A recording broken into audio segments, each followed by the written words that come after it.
Hello, and welcome to Cirak Live, a weekly broadcast of stillness and reconnecting with Source and our inner self. And today we have a fascinating topic. It's how to deal with family pressure, family judgment. But before we get into that, I wanted to spend some time and share a little more detail about the upcoming retreat in India. And a lot of you have asked what the schedule is like, what the speakers are like, and we have some great additions, a great lineup. So I wanted to take a moment and just share all that. There is a number of amazing workshops that are firsts, even for me. India is a place of magic and mystery, and having access to a much deeper field of presence and spirituality that is in the DNA. So life has connected me with some amazing people here. First and foremost, we have Shriyan Staga, who, if you're familiar with India, modern spirituality, you must have come across his name. He'll be a keynote speaker. Really honored to have him share a stage with him. Then we have a workshop on how to write love letters, which is amazing. My great friend Tom Lang is conducting that. He travels the world teaching people how to write love letters. What a unique life he's carved out for himself. And then also we have a 9-year-old world record holder in omniscience, clairvoyance. She, I believe, she went 25 minutes blindfolded on rollerblades without, being able to see. And she'll be on stage, and she'll be able to tell you everything about yourself and past lives, all that, anything you wish to know. So many more great acts are coming. We have ancient Drupad singers. This is a very specific kind of trance-like singing. Really amazing. We'll be under the stars and taking it all in and letting it take us into deep presence. We have half-day noble silence. Maybe, as you already know, my background in Vipassana meditation, 10-day silent retreats. I've taken the pieces that are more accessible and that everyone can experience without feeling like it's too much. So we have noble silence from 6 a.m. to noon every day. And as we know, in stillness, all the answers are found. In stillness, we heal. In stillness, we relax. In stillness, we regenerate. And in stillness, we align with the greater source. Most people walk away wanting to maintain the stillness in their lives. It's such a deep, nurturing experience. And very likely you'll find yourself decluttering your life. And that's a healthy thing. We should purge every so often, every 6 months, maybe. Anyways, to get the material weight off of our shoulders, because it all attaches to energy, and we don't realize what we're carrying around with us. Even though it might be in the garage or in the attic, it still weighs us down energetically. And this is really the theme of my retreats. It cultivates a sense of clarity, an inner knowing. This is not a mental knowing, it's a felt knowing, a felt resonance of what's true for you. Your resonance is different from the next person's. Everyone has their own unique blueprint. So when you see something that really resonates, that's what you feel. That is your blueprint. And when you live by that, it's a perfect GPS. It's such a simple design to life. Then your calling, your journey starts to unfold very naturally, very organically. You don't have to stress. You can sit back and just enjoy the journey, let it all unfold, show up and be present with what's there, no longer reacting, wanting things that have already happened to be different. So we also have, of course, meditations, but it's a 360 wellness experience. So it's not just the spiritual health, but we also have conscious movement classes. Every single day we start with myself teaching a round of Qigong, which is just energetic-led light movement. And then later in the day, we have Ati, who leads the conscious movement, again, letting your intuition take over, letting your body speak for itself. And you'll be amazed how another energy takes over that isn't you trying to control it. We also have walking meditations. We have a hike up a hill where there's a shala overlooking the valley. Pyramid Valley is really a magical place. And the energy there that has been cultivated by thousands and thousands of previous attendees is tangible. The pyramid can hold over 2,000 people, and has a king's chamber in the middle, which forms an energy vortex. So if you want an extra dose, then you can climb up there and just find yourself at the center of it all. What makes this retreat extra special, and this is the first possibly globally, certainly when it comes to spiritual retreats, is that you'll be learning to eat according to your body type. Again, this is a 360 experience, and many spiritual retreats, you might be doing the meditation, you might be doing the yoga, but then the food is left up to you, and it's easy to fall into old patterns and just not eat so consciously. Well, we've taken it a step further and designed a menu that, based on your quiz results, you have a certain body type, a certain dosha, and when you have meals, you get to choose from the ingredients that are suitable for you. In just 5 days, you will feel a remarkable difference, and you'll take that home with you. So it's a transformative experience at all levels, spiritually, deepening you, presence, getting comfortable with the unknown so you can co-create, emotionally, just cleansing, just letting go, and physically, starting to become more aware of how your body is tuned and what it responds to, and then eating accordingly. Together, these three are the trifecta of health and wellness, and you'll be experiencing all of that. Now, on top of that, it doesn't end there. We will be doing extensive energy healing sessions led by myself. And this is a technique of somatic journeying that I've developed over the years, where we enter the body through a guided meditation, and we bring the light of your awareness to all the layers of stuck energy that are what, when you feel triggered, is what's blocking us from renewing ourselves, from moving forward, from going beyond our limiting beliefs. And stuck energy is essentially a buildup of reactivity, our mind judging things, good and bad, right and wrong, for me, against me, true or false. When every thought and every feeling that comes along is bombarded with judgment, it creates a huge amount of resistance, many, many layers of stuckness inside of us. Even positive judgment is a form of clinging, and that doesn't allow the energy to leave you.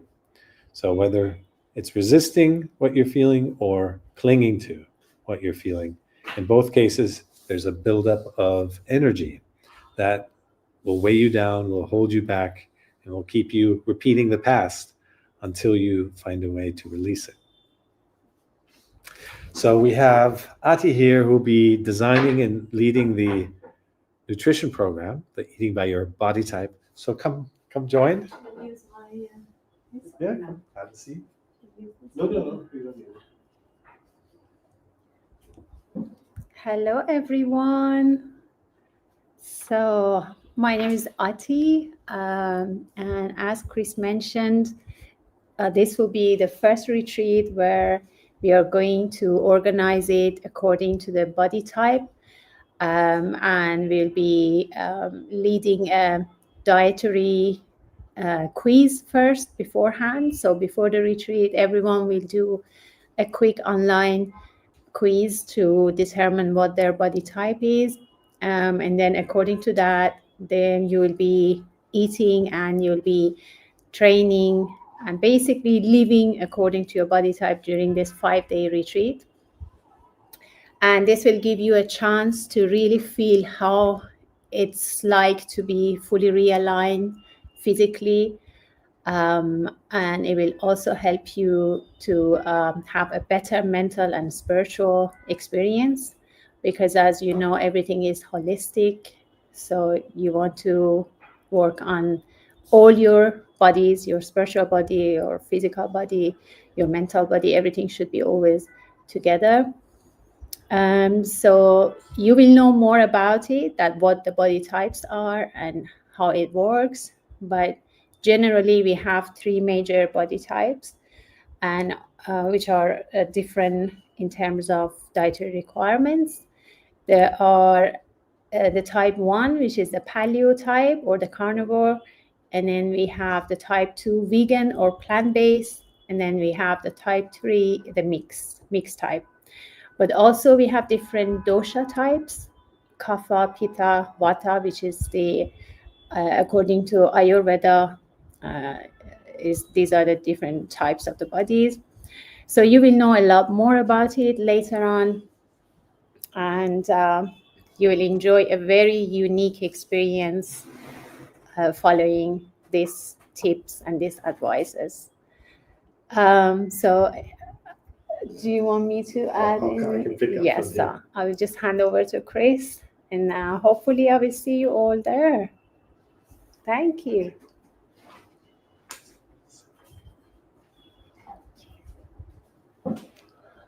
All right. Okay, so on to our today's live stream. Our question, we'll keep it a little shorter than usual. I know many of you want that weekly meditation that we usually do at the end of this. I will do a shortened version of it, and that way we can have the enough time to talk about the topic. So how to deal with family pressure, family judgment when we're finding ourselves as black sheep, when we're finding ourselves as outcasts, and we come home from these spiritual retreats and we in general have an inclination to go deeper and not repeat the patterns of the past blindly. A lot of what we suffer from is not even our own life's issues, it's the unlived life of our parents. And when you're healing yourself, you ultimately wind up healing your lineage. So the work is never done. And once you go beyond that, generational epigenetics and broader society. So you become a healing machine once you heal yourself, whether you like it or not. All right. Our issues and challenges with other people primarily come from us wanting them to be somebody they're not. So your resistance to somebody in your family, for example, because they perhaps don't see it the way you do, perhaps you think they're less conscious, perhaps you can see their blind behavioral patterns and you wish they were different and that they could just wake up and listen to you. If you probably remember as a kid, nothing your parents ever said to you is what you absorbed. It's how they carried themselves. It's an energetic thing. Anything they said, most likely you resisted. The head starts to kick in and the ego starts to defend itself.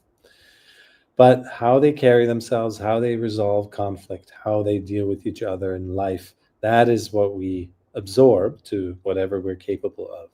And that is really the solution to how to bring the light of awareness into your family. You have to be able to pull back your judgment of them.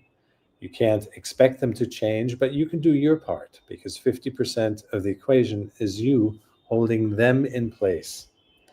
So when you pull back your side of things and just let them be, again, you can't expect it, but you'll be surprised most of the time that it invites change, positive change into the relationship. You might even encounter a family member saying things like, why aren't you resisting me anymore? Why aren't you pushing back? They're so used to the pushback, the butting of heads, of locking of horns, that suddenly when you no longer do that, there's an opening there, there's a space. And at first that can create some discomfort on all sides. But very soon that space starts to breathe, life, aliveness, and a certain humanity and humility into the relationship.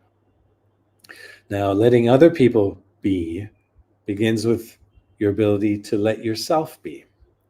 If you can only love others to the degree that you love yourself, you can only free others once you've freed yourself. So it all begins with yourself. And I too had to remove myself from my home environment and go and work on myself. And then when I came back, I was surprised that I had like the perfect family. It's like, what happened? What changed? Well, I had changed. So working on yourself, being able to accept yourself as you are, who you are, where you are, that is how we positively impact others. This is how we bring the light of awareness into their lives. Just letting people be, just being a listener, recognizing the experience they're seeking to have. If you can tune into what their soul needs, what their soul beyond the human shell, beyond the form, is here to experience. It doesn't matter if you're from the same family, if you fell off the same tree, no two apples are alike. And you'll find that you might have a sibling and they're completely different. Well, if you go according to form, you'll always be in resistance and clash. But if you can tune into what they are here to experience, then you can hold space for that. You can support that and allow them to move through that. If you introduce resistance to who they are, then they stay stuck longer, then they become defensive, then they don't want to change because they're always in fighting mode. So the most important thing is taking some time, as we're going to do with this retreat, to really focus on your own inner wisdom, your own inner being. And it does take an occasional, maybe once a year, twice a year, isolation to give that a real good boost. We all live very busy lives. And although you can apply presence to every situation, it's akin to going to the gym to build your awareness muscle, right? You don't go to the gym and bench press 300 kilograms right away. You go to the gym and you start with small weights. So likewise, when you start meditating, you start slowly and gradually and work your way up to greater capacity, greater ability to hold presence. And then you bring that into your life.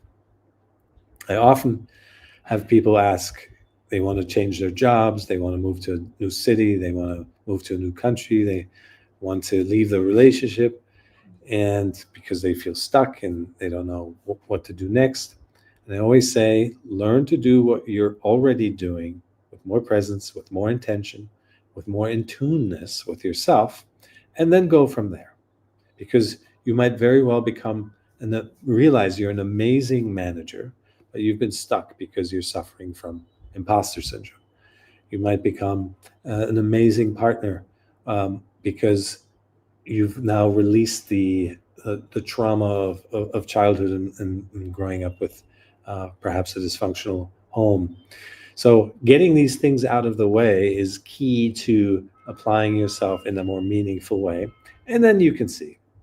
You might find that, yes, more drastic changes are needed, but very often you might find that what you have is already amazing. Your life is perfect the way it is. It's not what you do, it's how you do it. And that can be found in the littlest things.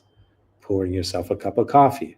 Is your mind racing to the next moment, to the next item on your to-do list? Or are you smelling the aroma? If you're feeling the heat of the mug, are you enjoying the memories of where you got the coffee beans?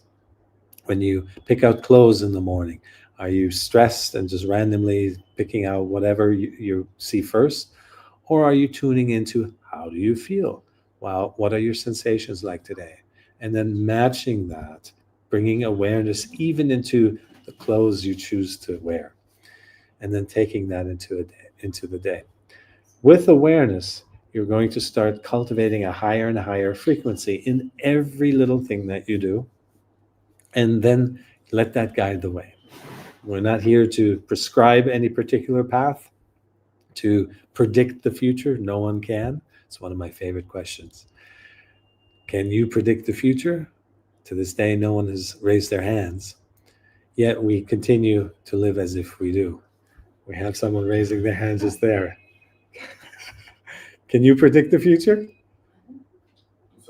To a certain extent. Oh, not bad. My friend Chris.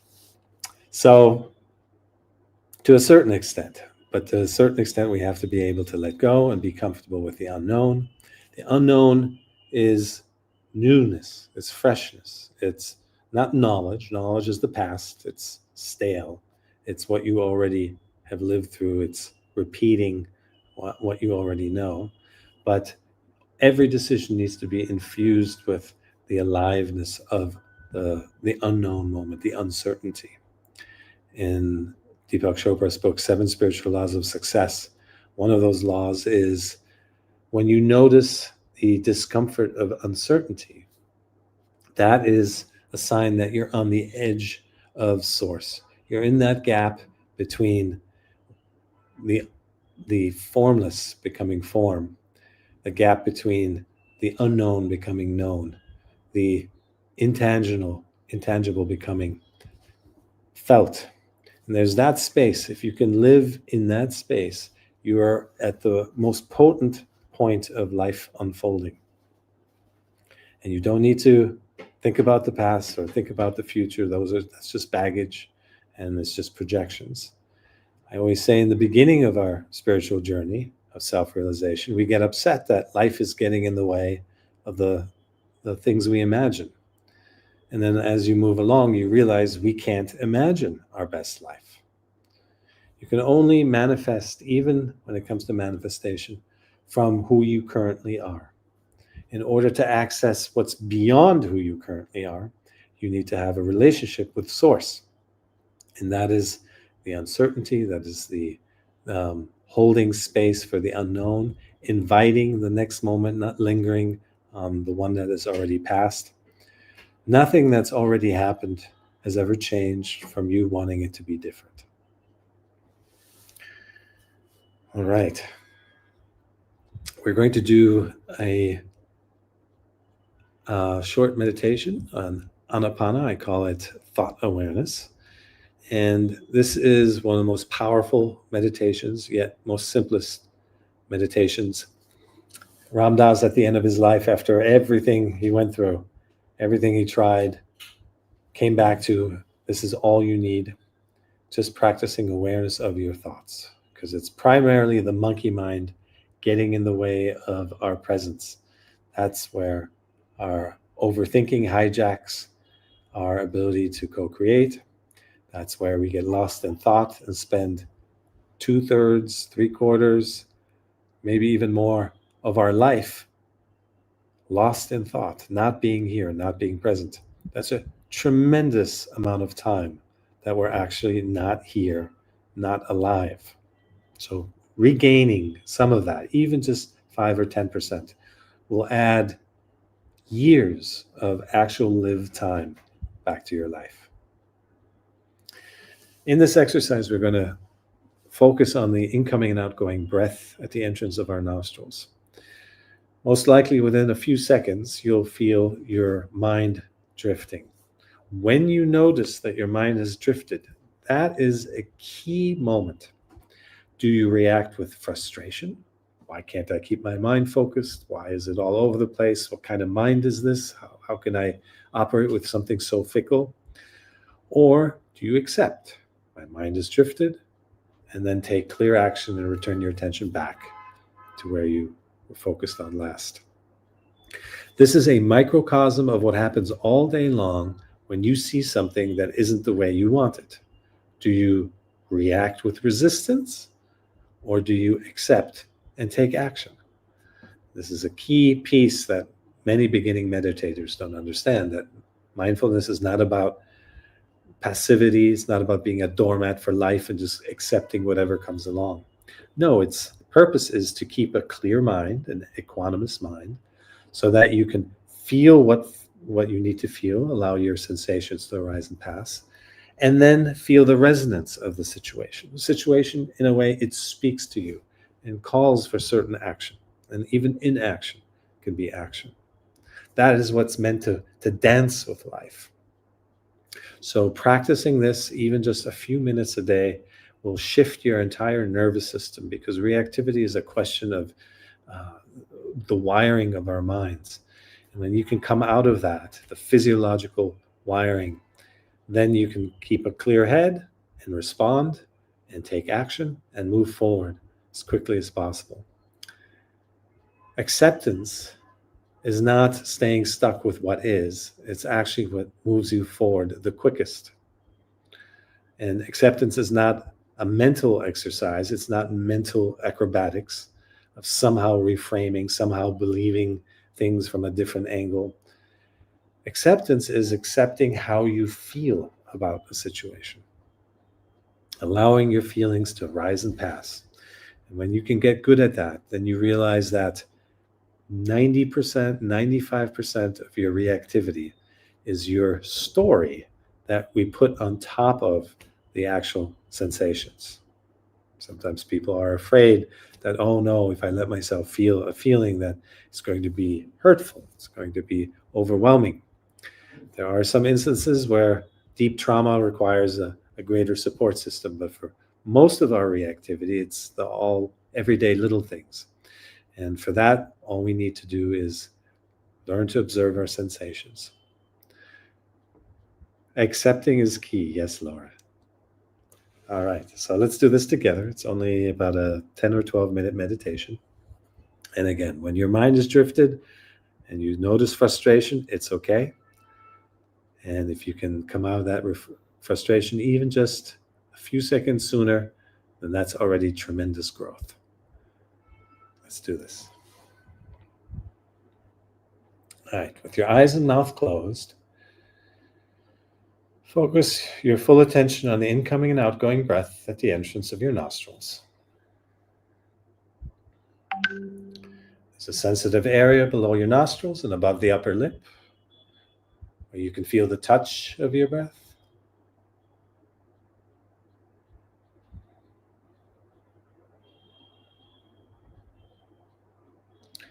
And if you have trouble locating your breath, you may breathe slightly harder once or twice.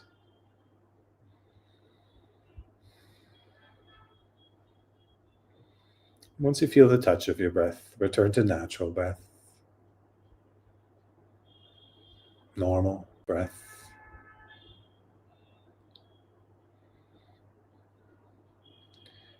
Let the detail of your breath pull you in closer, closer into the present moment.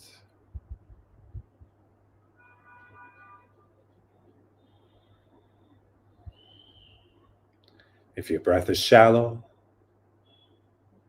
let it be shallow.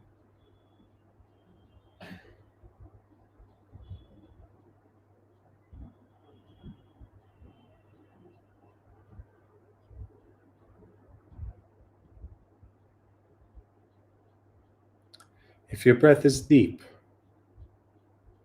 let it be deep.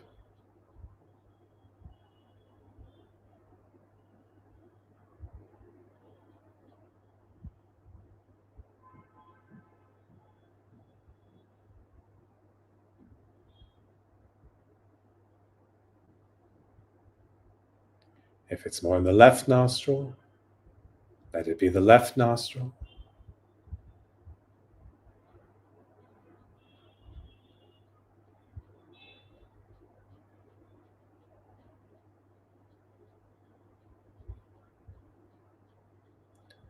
If it's more in the right nostril, let it be the right nostril.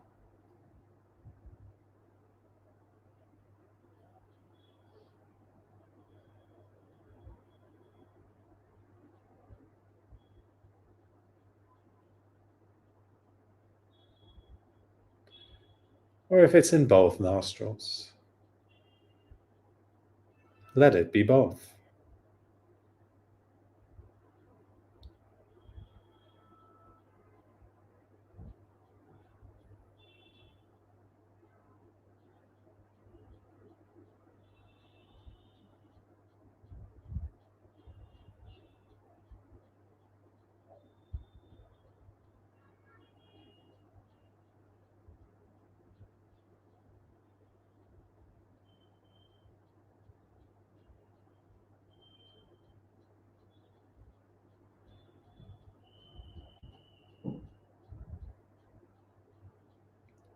Notice the temperature of the incoming breath.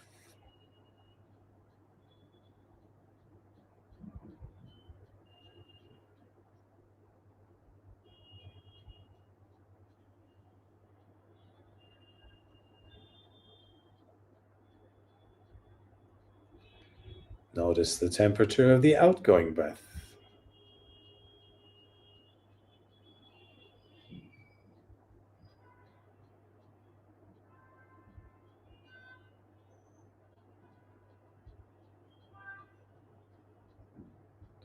And notice if there's a difference.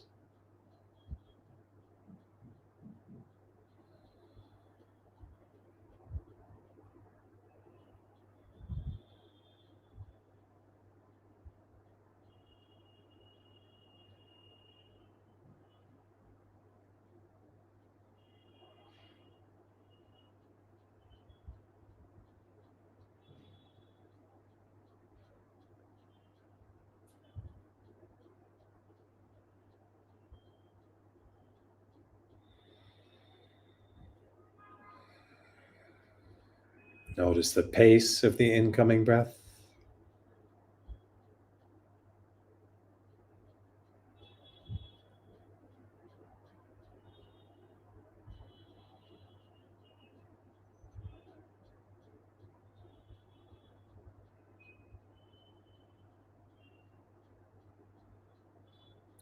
Notice the pace of the outgoing breath.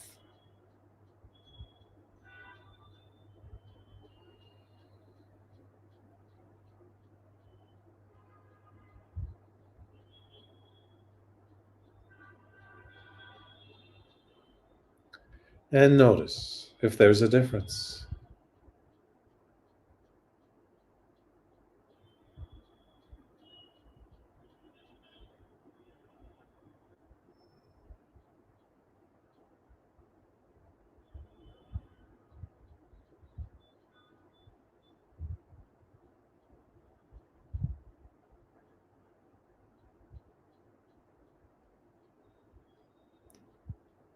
Notice the length of the incoming breath.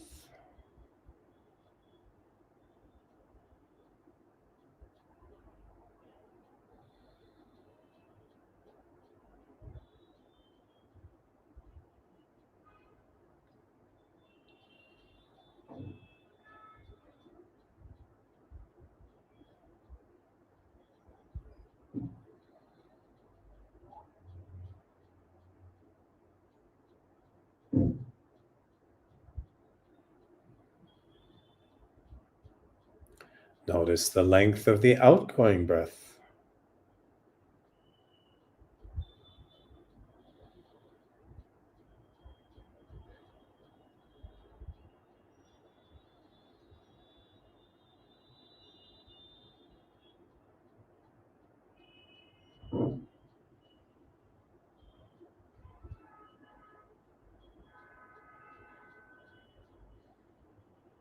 And notice if there's a difference.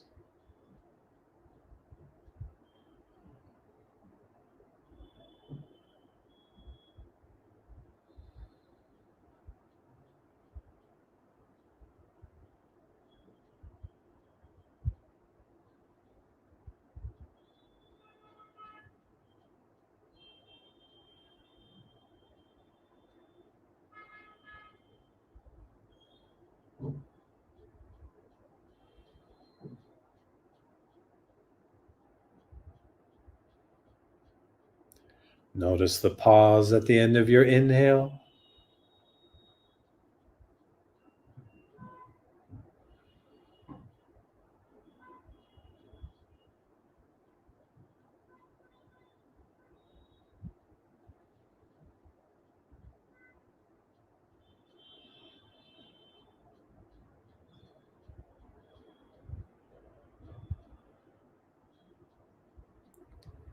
Notice the pause at the end of your exhale.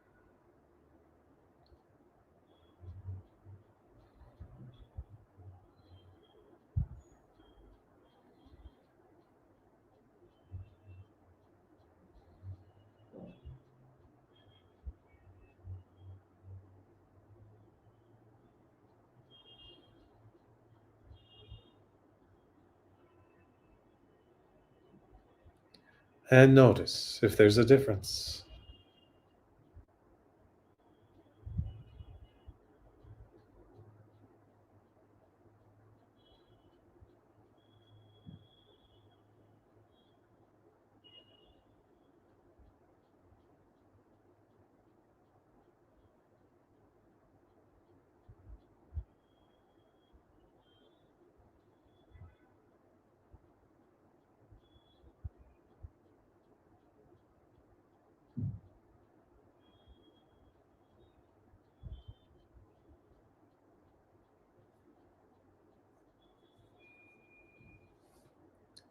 And whenever you find that your mind has wandered, simply notice it. And without frustration, without dismay, but with full acceptance, bring your attention back to the incoming and outgoing breath at the entrance of your nostrils.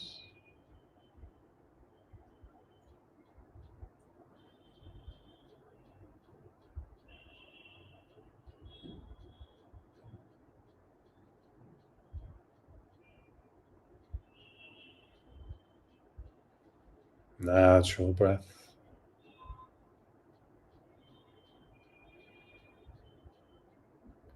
Normal breath.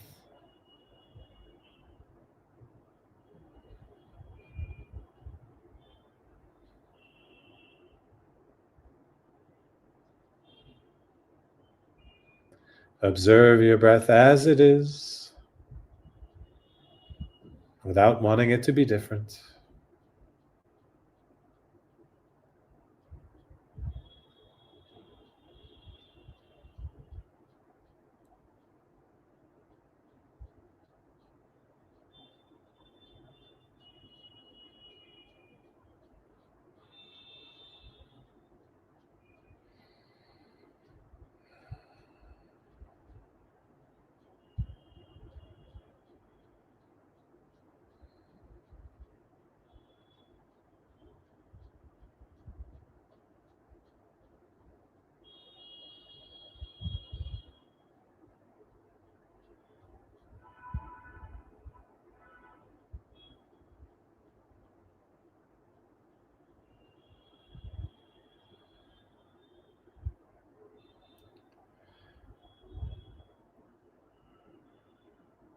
And whenever you're ready, you can gradually blink open your eyes.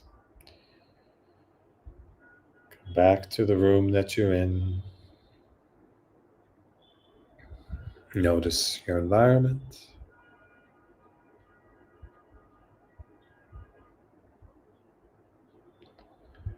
Notice yourself and your environment. Notice your peace, your presence, and your stillness. Stillness is not the absence of sound. It is the presence of consciousness, the one consciousness.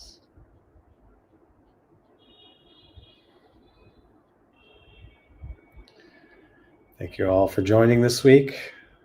Keep the connection going, take it out into the world with you, and spread the light that you are. See you next time.